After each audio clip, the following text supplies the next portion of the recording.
Bonjour à tous. On continue aujourd'hui avec la Mishnah Zayin, la 7e Mishnah du premier Pérek. Matzah Gitei Nashim, la Mishnah nous enseigne le din de celui qui a trouvé un acte de divorce. Sur cet acte, il est marqué un tel a divorcé de sa femme nommée un tel.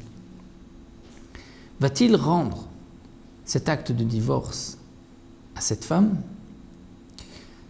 Et elle pourra ensuite non prouver qu'elle a été divorcée.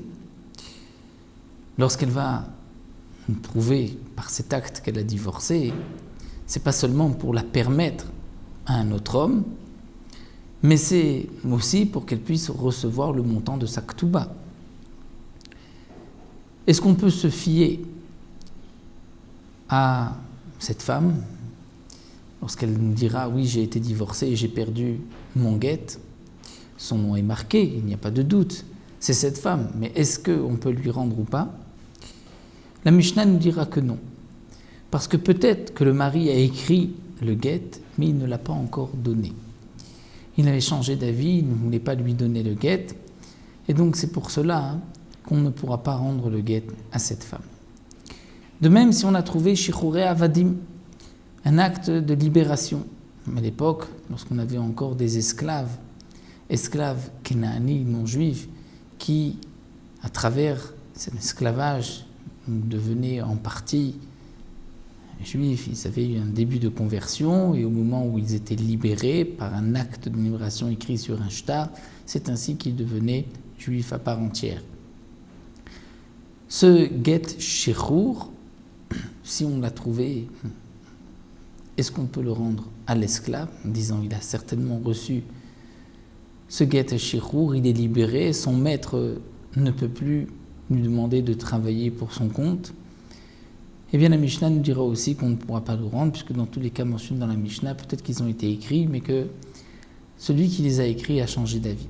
De même si un homme a trouvé des yatiki. Des yatiki, c'est un testament.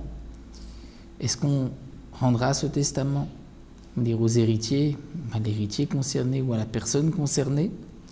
Ou si on a trouvé matana, dire un shtar, un morceau de papier sur lequel il est marqué qu'un tel donne à un tel, telle ou telle chose.